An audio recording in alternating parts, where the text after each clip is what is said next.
Kenapa ini tidak menjadi tugas pemerintah saja? Saya persilakan Bapak Uskup.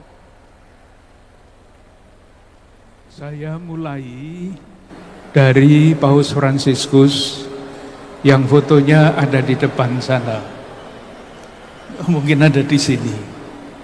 Ada seorang penulis autobiografi mengenai Paus Fransiskus.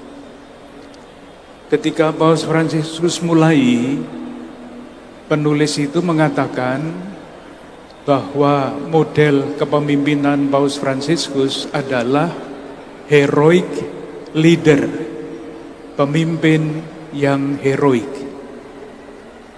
Tetapi kemudian sesudah melihat sepak terjang Paus Fransiskus, istilahnya berubah. Bukan lagi heroic leader, tetapi wounded shepherd, gembala yang terluka. Pertanyaannya adalah, apa yang melukai sang gembala yang namanya Paus Fransiskus itu? Yang melukai beliau sebagai gembala adalah penderitaan umat manusia. Khususnya yang sangat beliau prihatinkan adalah perang, konflik, dan sejenisnya. Itulah sebabnya sampai 1 hari sebelum beliau wafat, beliau masih menyampaikan pesan yang sangat mendalam mengenai perdamaian. Tetapi bukan hanya perang, tetapi akibat-akibat dari perang itu. Bukan hanya akibat perang, tetapi sistem ekonomi dunia yang membuat jurang semakin lebar antara yang kuat dan yang lemah. Itulah yang membuat Paus Fransiskus terluka, disebut sebagai wounded shepherd. Dari situlah muncul istilah bela rasa. Bela rasa itu dari bahasa Inggris, dasarnya bahasa Latin, ada 2 kata, cum itu artinya bersama-sama, patiri itu artinya menderita.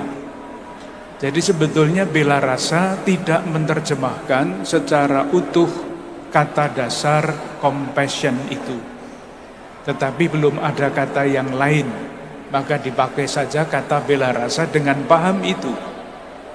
Jadi pribadi yang berbela rasa tidak hanya melihat dari luar, tetapi dia ikut merasakan penderitaan sekian banyak saudara-saudara kita yang entah karena apa harus mengalami peminggiran, harus mengalami PHK, dan sebagainya. Ikut merasakan susahnya. Jadi bukan dari atas memandang dengan penuh belas kasihan, tidak. Tetapi bela rasa, compassion. Nah, lalu ketika kita sampai kepada titik itu, compassion, pertanyaan yang harus kita jawab itu sama. Satu pertanyaannya, yaitu apa yang harus kita lakukan supaya lingkungan hidup kita itu menjadi semakin manusiawi. Itu bisa ditanyakan kepada anggota DPR RI, bisa ditanyakan kepada ibu-ibu di kampung-kampung yang melihat situasi lingkungannya yang berbeda dengan yang dilihat oleh para pemimpin itu. Tetapi pertanyaannya sama. Apa yang harus kita lakukan? Jadi tidak sekedar bicara, tetapi memikirkan bersama-sama apa yang harus kita lakukan. Itulah yang dilakukan oleh Lembaga Daya Dharma sudah 63 tahun yang lalu sampai hari ini. Dan pasti akan dikembangkan dalam waktu-waktu yang akan datang. Apakah usaha-usaha ini akan berhasil? Kita yang berbela rasa itu siap untuk gagal. Karena arus zaman itu jauh lebih kuat daripada arus bela rasa. entah itu ekonomi, entah itu politik, entah itu sosial, apapun, itu jurusannya ternyata berbeda. Bukan berbela rasa, tetapi mencari siapa yang menang, bersaing.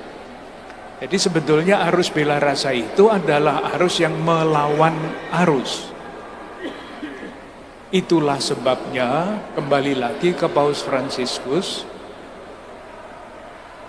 beliau pada tahun ini mengajak umat Katolik untuk merayakan yang namanya tahun jubileum, 25 tahun sekali.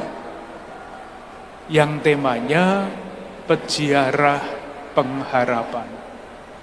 Justru karena cita-cita yang bagus, itu rupa-rupanya akan semakin jauh dari realitas. Cita-citanya kebaikan bersama, yang realitasnya adalah korupsi. Cita-citanya menghargai martabat manusia, yang terjadi adalah perdagangan, tindak pidana perdagangan orang. Berwatak mulia yang diaruskan adalah judi online. Jadi antara cita-cita yang bagus dengan realitas itu semakin jauh. Tetapi bagi umat beriman dengan latar belakang iman apapun, justru disitulah tantangan moral, tantangan imannya. Di tengah-tengah jarak yang semakin lebar, terus menabur pengharapan. Saya mengatakan harapan itu tidak sama dengan optimisme. Tidak sama. Optimisme itu tatarannya psikologis. Berdasarkan hitung-hitungan biasa, analisa sosial, politik, ekonomi, Indonesia akan makmur pada tahun 2030. Optimis. Kalau nanti pada tahun 2030 ternyata tidak terjadi, optimismenya hilang. Pesimis. Oh ternyata sama saja. Sangat berbeda dengan harapan. Harapan itu landasannya adalah iman. Iman apapun. Iman Kristiani, iman Islam, iman yang lain-lain sama. Landasannya adalah keyakinan bahwa Allah itu menyelenggarakan kehidupan ini, mempunyai rencana yang sudah dimulai dengan baik dan akan diselesaikan pada waktunya.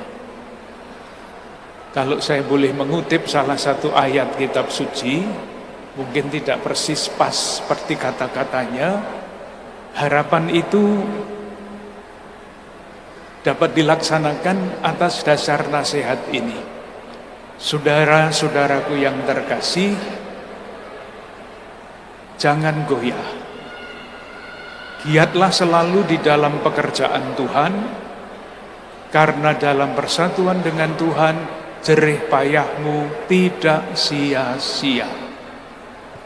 Jadi sekecil apapun yang dilakukan oleh lembaga Daya Dharma, tidak akan langsung membuat negara ini sejahtera, masyarakat ini damai, tetapi inilah wujud harapan, tanda bahwa harapan itu sungguh-sungguh dapat diwujudkan di dalam gerakan-gerakan yang kita lihat di depan sana. Mungkin untuk sementara itu dulu Mbak, supaya yang lain-lain nanti bisa berbicara juga. Terima kasih, kita tepuk tangan untuk Bapak Uskup. Jawaban yang luar biasa, tapi saya ingin menggarisbawahi satu hal untuk masuk ke Ibu Alisa Wahid. Tadi Bapak Uskup mengatakan bahwa optimisme tidak sama dengan harapan. Kalau optimisme itu dasarnya kalkulasi, tapi harapan dasarnya adalah iman. Tapi saya yakin kebanyakan dari kita, ibu-ibu, bapak-bapak, juga yang bekerja di LDD harus melakukan kalkulasi-kalkulasi. Dan mungkin kalkulasi untuk target pendek itu bisa membangun harapan yang lebih tinggi. Nah ini saya ingin bertanya kepada Ibu Alisa Wahid sebagai orang yang sangat komitmen di dalam isu-isu kebinekaan terhadap minoritas ya dan lain-lain, dan juga aktif di akar rumput. bisa nggak menambahkan dengan cerita apa yang terjadi di akar rumput, bagaimana harapan mungkin diturunkan ke dalam satu kalkulasi, bagaimana kegagalan mungkin terjadi, tapi bagaimanapun usaha kita berjalan terus. Silakan Mbak Alisa. Oke, terima kasih Mbak Ayu, Romo Kardinal, Bapak Ibu sekalian, para pemuka agama, dan Bapak Ibu sekalian. Yang pertama, saya ingin mengucapkan selamat dulu kepada LDD untuk ulang tahun yang ke-6. Lalu yang kedua, terima kasih Romo Kardinal atas pengantarnya tadi, itu menjadi kerangka besar bagi kita semua, dan saya yakin 4 ensiklik Paus Fransiskus itu semuanya arahnya sebetulnya adalah compassion ya. Nah, kalau bicara tentang akar rumput, Mbak Ayu, jadi begini, 2 tahun yang lalu di awal tahun 2023 saya diundang oleh Dicastery of Interreligion di Vatikan, itu undangan untuk pertemuan para perempuan dari organisasi agama yang bergerak untuk culture of encounter atau ruang perjumpaan. Jadi kami waktu itu ya bertemu dengan Bapak Suci juga waktu itu. Nah, di sana kami ketemu dengan banyak sekali pelaku akar rumput, dan ternyata bukan hanya di Indonesia saja, tetapi karena memang nilai-nilai luhur itu dia ada pada semua agama secara universal, kan begitu ya. Nah, tetapi yang menarik adalah kita bisa berjumpa tanpa dasar keimanan, itu bisa. Tetapi sebagaimana ensiklik pertama Paus Fransiskus yang Lumen Fidei, cahaya iman, itu akan sangat berbeda ketika perjumpaan itu dipicu oleh atau didorong atau dilandasi oleh keimanan. Entah bagaimana nilai spiritualitasnya menjadi jauh lebih besar, menjadi tidak sekedar antar manusia, tetapi kita membawa cahaya ilahi itu ke dalam pertemuannya. Nah, itu yang dicoba dilakukan oleh teman-teman jaringan Gus Durian di berbagai tempat. Dulu jujur kami lebih fokus kepada teman-teman di NU gitu. Tetapi suatu ketika ada Asian Youth Day dari Gereja Katolik, saya ketemu dengan Romo Kardinal Dharma Atmaja. Lalu Romo Kardinal Dharma Atmaja waktu itu menyampaikan begini, Mbak Alisa, pokoknya dimanapun jaringan Gus Durian harus ngajak warga Katolik, begitu. Wah, karena yang dawuh Romo Kardinal yang menyampaikan itu Romo Kardinal Dharma Atmaja yang adalah salah satu tokoh yang sangat dihormati oleh Gus Dur. Saya serius juga karena itu kemudian kita memperkuat gerakan lintas iman di akar rumput itu. Nah, yang paling penting sebetulnya begini Mbak, jadi masyarakat itu kan akan membentuk nilai-nilai, tetapi sebagian masyarakat adalah orang awam, sebagian besar masyarakat adalah orang awam, maka mereka akan mengikuti siapa yang membentuk nilai-nilai itu. Nah, kita mengakui bahwa mayoritarianisme atau mental set mayoritas minoritas, apalagi kalau didasari oleh agama, itu seringkali kemudian membentuk nilai-nilai di masyarakat gitu. Jadi kalau sikap mayoritas minoritas itu sangat kuat dibawa dan ditumbuhkan di masyarakat, yang terjadi kemudian mereka yang lemah itu jadi ada basis agamanya juga gitu, lemah secara basis agama. Dimanapun itu, agama apapun, yang mayoritas punya kecenderungan untuk kemudian memunculkan sikap-sikap lebih merasa berprivilege begitu. Nah, karena itu saya membaca semua ensikliknya Paus Fransiskus begitu, karena saya banyak menulis tentang beliau. Yang terakhir ini kan The Sacred Heart ya sebetulnya, yang Romo Kardinal di Hati Kudus, di di Lexit Nos gitu ya. Dilalah saya sempat mendengar beliau khutbah sedikit tentang itu waktu akhir tahun lalu saya kembali ke Vatikan waktu itu. Nah, beliau mengingatkan bahwa kita ini kok masyarakat kita, peradaban kita itu punya semangat throw away world. Dunia yang gampang sekali membuang. Kita tidak bisa melayani para lansia, kita buang, kita pinggirkan. Kita melihat teman-teman yang punya disabilitas, kita buang. Buruh tidak dibutuhkan lagi oleh perusahaan, dibuang. Itu semua ditulis di dalam, sebetulnya itu ditulisnya di Fratelli Tutti, di ensiklik yang Fratelli Tutti. Tetapi throw away world itu jauh dari compassion. Kenapa kok begitu? Ya karena kita tidak punya compassion, kita tidak punya sikap welas asih, dan kita tidak punya bela rasa.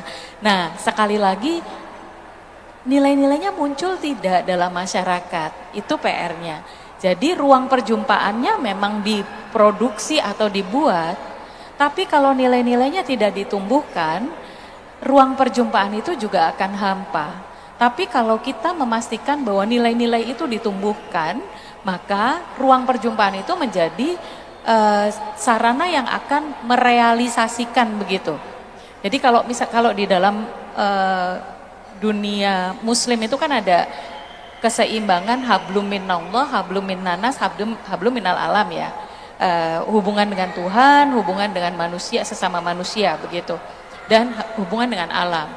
Nah, ketika nilai-nilainya itu muncul, maka dia akan bisa memaknai perjumpaan itu dengan baik dan muncul compassion-nya gitu. Sayangnya yang sering terjadi itu tidak begitu.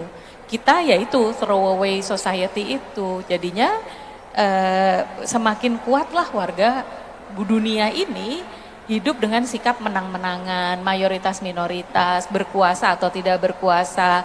Dan saya rasa ini yang kita diingatkan oleh Paus Fransiskus sebetulnya, bahwa ayo kembali ke iman sebagai landasan kita untuk bergerak, lalu dari situ ditarik kemudian ke bagaimana merawat rumah bersama bumi ini. Kita itu kan dibatasi oleh negara-negara ya. Kita bisa mengusir orang yang menurut kita itu tidak sesuai dengan kedaulatan negara kita. Tapi kita tidak bisa mengusir siapapun dari planet bumi. Mau tidak mau kita harus hidup bersama di planet bumi ini. Mau agamanya apa, sukunya apa, negaranya apa, kita hidup bersama di planet ini. Maka perilaku-perilaku merawat rumah bersama itu kemudian menjadi sangat penting. Saya ingin memberi contoh soal bagaimana menumbuhkan nilai dari lingkungan NU. NU itu sering sekali, Nahdlatul Ulama itu sering sekali disebut sebagai organisasi yang paling ramah kepada orang dari agama yang berbeda. Betul tidak? Sering sekali disebut seperti itu. Maaf Pak Sukidi. Kita organisasinya beda. Sesama muslim tapi.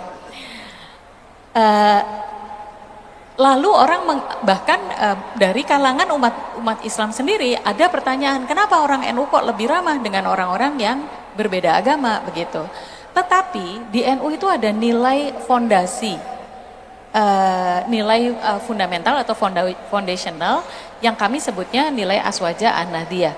Itu wasatiyah, tawasud, tawazun, tasamuh. Nah, tasamuh itu toleransi. Nah, toleransinya NU itu sebetulnya tidak dimulai dari toleransi kepada kelompok yang agamanya berbeda atau sukunya berbeda. Tetapi karena di dalam NU diakui 4 mazhab imam dalam Islam yang berbeda.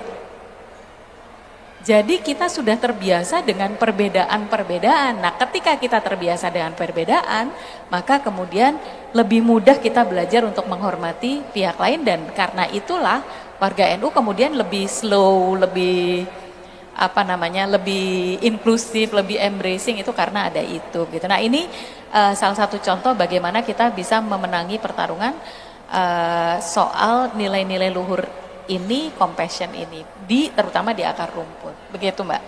Terima kasih. Terima kasih banyak, tepuk tangan untuk Ibu Alisa Wahid.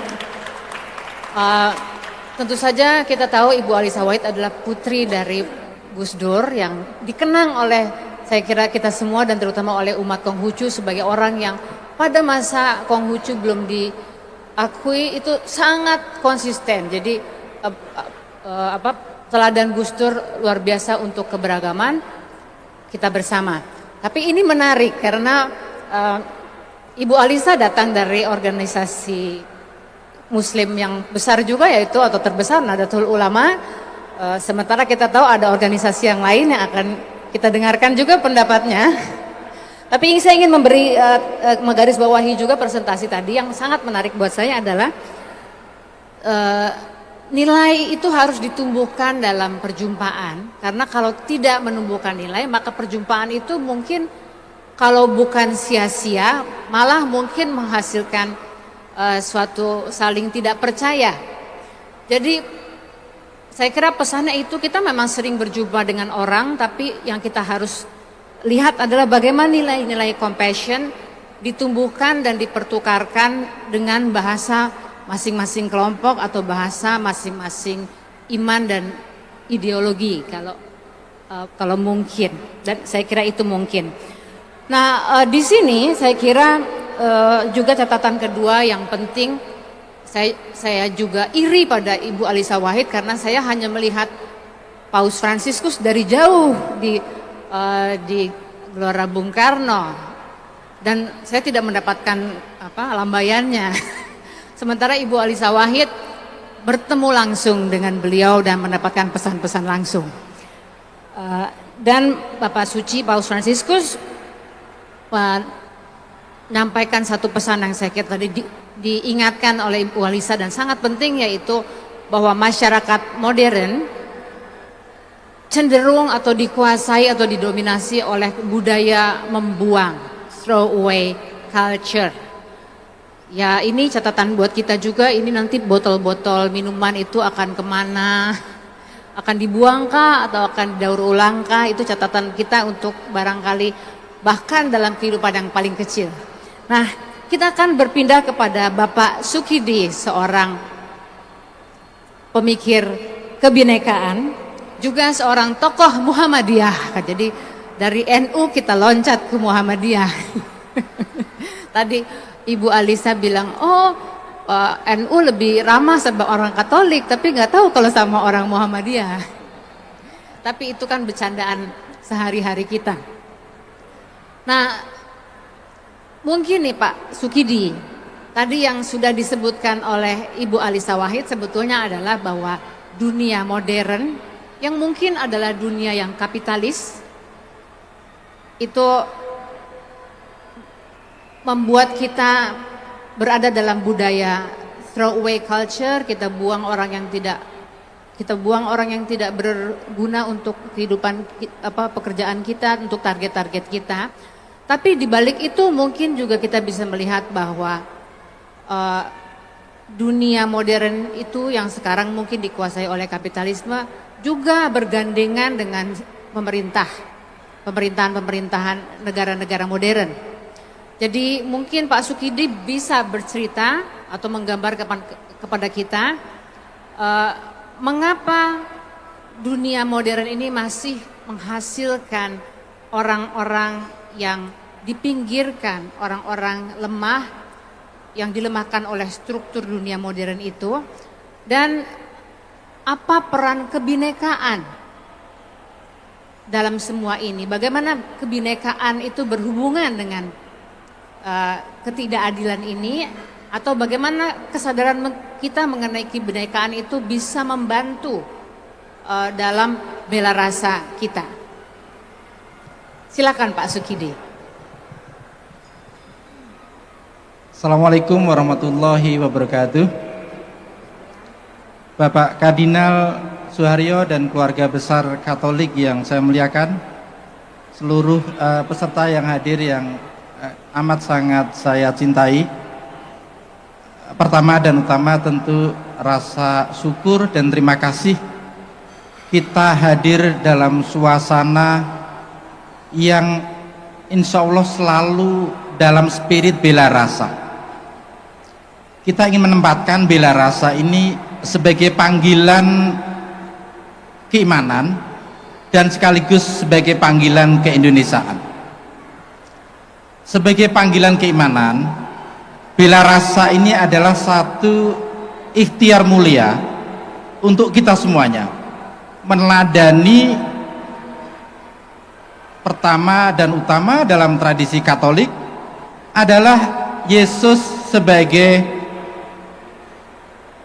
sosok yang menempatkan bela rasa sebagai ajaran sentral dalam tradisi Kristianiti itu sendiri. Itu pertama. Dalam konteks panggilan keindonesiaan, maka kita menempatkan bela rasa ini sebagai nilai yang harusnya mengikat kita sebagai satu umat manusia, sebagai satu warga negara yang selalu punya sikap membuka diri untuk merasakan penderitaan orang lain sebagai bagian dari penderitaan kita, dan kita terpanggil baik karena panggilan agama maupun panggilan keindonesiaan untuk menjiwai, merasakan penderitaan orang lain sebagai bagian dari penderitaan kita, dan kita terpanggil untuk berbela rasa untuk mengentaskan mereka dari mata rantai penderitaan itu sendiri. Itu pertama. Dalam konteks dunia yang modern, yang tunggang langgang, panggilan ini semakin penting. Karena apa? Karena apa yang dirasakan oleh Paus Fransiskus adalah dunia yang tidak adil, terutama dunia yang memberikan privilege kepada mereka yang kaya, yang berdiri tegak di atas fondasi kapitalisme, yang membunuh ekonomi mereka yang lemah, yang marginal, yang terpinggirkan. Karena itu bela rasa menjadi penting, karena kita diingatkan kembali, bukan hanya oleh ajaran Yesus tentang pentingnya kita menumbuhkan sikap belas kasih kepada sesama.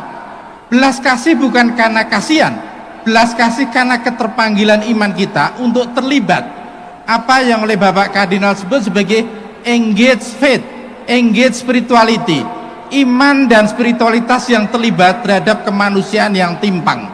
Karena itu bela rasa dalam konteks ekonomi adalah keterpanggilan yang ditunjukkan oleh Paus Fransiskus bahwa ekonomi yang tumbuh hari-hari ini adalah kapitalisme yang justru membunuh kemanusiaan.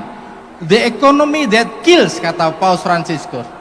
Dalam konteks keindonesiaan, ekonomi ini adalah tumbuh dengan ekonomi yang membunuh mereka yang lemah, yang marginal, yang tidak memperoleh kesempatan untuk tumbuh dan berkembang sesuai dengan amanah konstitusi dan sesuai dengan apa yang dicita-citakan oleh para pendiri republik itu sendiri.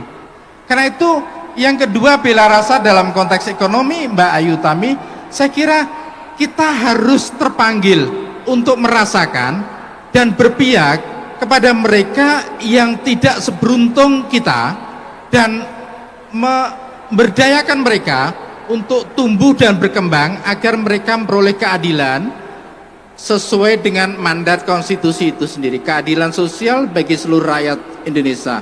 Kenapa? Karena yang tumbuh hari-hari ini adalah the economy of injustice, ekonomi yang tidak berkeadilan.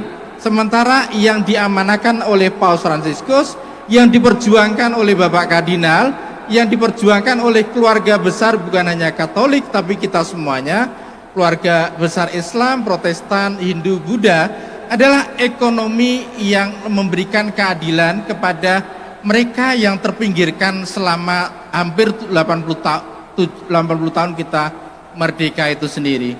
Itu kedua. Karena itu tantangan utama dalam gerakan bela rasa itu adalah ketimpangan. Karena ketimpangan ini terjadi, saya kira matinya bela rasa dalam setiap diri kita.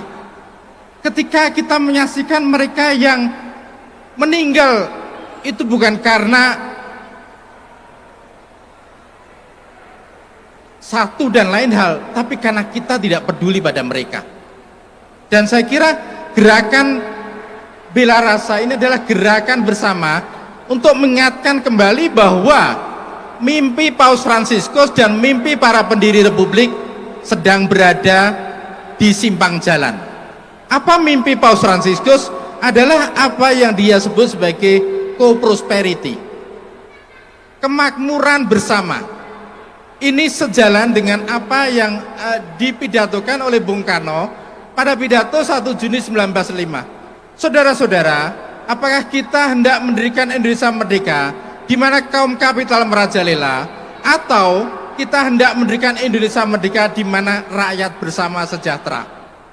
Jadi kemakmuran bersama yang diimpikan oleh Paus Fransiskus dengan gaung co-prosperity, dengan apa yang diungkapkan oleh Bung Karno pada pidato 1 Juni 1945 yang menandai pidato tentang kelahiran Pancasila adalah kesejahteraan bersama.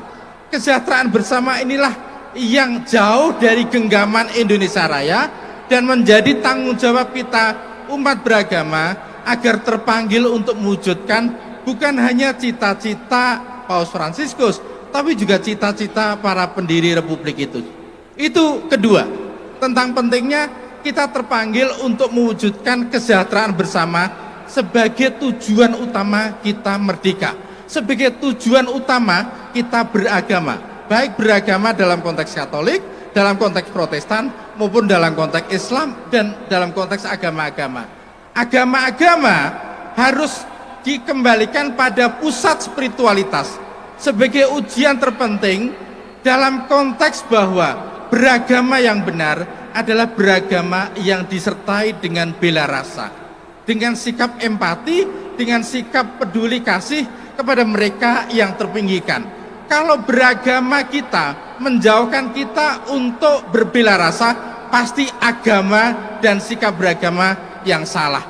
Karena itu beragama yang benar adalah beragama yang menumbuhkan cinta kasih, bela rasa, dan kepekaan kemanusiaan kepada sesama manusia. Saya teringat pada petuah Imam Ali yang ternyata juga diucapkan Paus Fransiskus ketika berkunjung ke Timur Tengah. Pesan itu adalah manusia terbagi ke dalam dua golongan.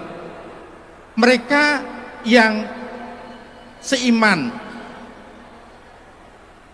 dengan kita, yang saudara seiman, atau mereka yang bersama kita dalam saudara kemanusiaan. Yang menjadi pilar utama, sendi utama dari gerakan bela rasa itu adalah keterpanggilan kita, bukan hanya menjadi saudara seiman, tapi yang lebih penting adalah menjadi brother in humanity, menjadi saudara dalam kemanusiaan. Dan saya kira pada titik kemanusiaan ini kita meneladani Paus Fransiskus sebagai a Pope of Humanity, sebagai paus kemanusiaan. Beliau menempatkan kemanusiaan sebagai titik terpenting dalam pengabdian untuk melayani sesama. Itu sebabnya kenapa penghormatan dunia kepada Paus Fransiskus itu begitu besar, begitu melimpah, begitu luas, karena dunia dan Indonesia rindu tentang apa yang kita sebut sebagai servant leadership, kepemimpinan yang melayani, kepemimpinan yang didriven, dikemudikan, didorong oleh semangat bela rasa pada kemanusiaan yang satu dan setara, kemanusiaan yang tidak mempertanyakan agamamu apa, berasal dari etnis apa, tapi kemanusiaan yang menyatukan kita. Karena kata Paus Fransiskus, setiap manusia memiliki apa yang ia sebut sebagai the dignity of human being, kehormatan manusia, kemuliaan manusia. Karena itu Bapak Kardinal mengenang Paus Fransiskus sejak usia 17 tahun ketika Paus Fransiskus di usia 17 tahun mengalami transformasi, pengalaman akan Allah, itu ternyata memberikan transformasi personal, transformasi pribadi untuk memberikan juga penghormatan kepada kemuliaan martabat manusia. Karena itu pesan akan pengalaman mistik kepada Allah itu harus sejalan, harus berakhir, harus berujung pada pengalaman untuk menghormati kemanusiaan yang satu, yang setara, yang adil dan bermartabat. Terakhir adalah ingat bahwa pesan bela rasa ini adalah pesan agama-agama. Paus Fransiskus menulis buku begitu bagus tentang The name of God is mercy. Nama Tuhan adalah bela rasa. Kata Paus Fransiskus, jikalau saya ingin mengungkapkan dengan sikap kerendahan hati, ini kata Paus Fransiskus, maka saya ingin tegaskan bahwa bela rasa adalah pesan Tuhan yang paling kuat. Ini mengingatkan saya, buku Paus Fransiskus tentang The Name of God is Mercy mengingatkan saya pada tradisi Islam, di mana setiap amal, setiap tindakan harus dimulai dengan Bismillahirrahmanirrahim, dengan menyebut nama Tuhan yang Maha Pengasih lagi Maha Penyayang, the God of compassion and the God of mercy, Ar-Rahman Ar-Rahim. Karena itu Tuhan yang Maha Pengasih dan Maha Penyayang itulah yang dirumuskan dengan secara apik, secara bagus oleh Paus Fransiskus sebagai nama Tuhan, the name of God is mercy. Dan bukan hanya nama, tapi sekaligus pesan itu sendiri, yaitu adalah pesan Tuhan yang paling kuat adalah bela rasa. Karena itu di tengah kendala agama yang seringkali membuat kita berjarak, Katolik berjarak dengan Protestan, NU berjarak dengan Muhammadiyah, maka pesan bela rasa ini mendekatkan kita untuk memberikan satu kedekatan, satu kerahiman. Karena kerahiman Tuhan itu melampaui dan jauh lebih besar dari kemurkaan Tuhan itu sendiri. Karena itu kita harus meletakkan kemurahan hati Tuhan, kerahiman Tuhan, bela rasa Tuhan, bela kasih Tuhan itu sebagai cermin, sebagai teladan kepada kita, agar bela rasa menjadi nilai yang selalu menggerakkan kita untuk mencintai kemanusiaan yang satu dan setara. Terima kasih. Wassalamualaikum warahmatullahi wabarakatuh. Terima kasih Pak Sukidi, luar biasa mengingatkan kita kembali kepada pidato Bung Karno.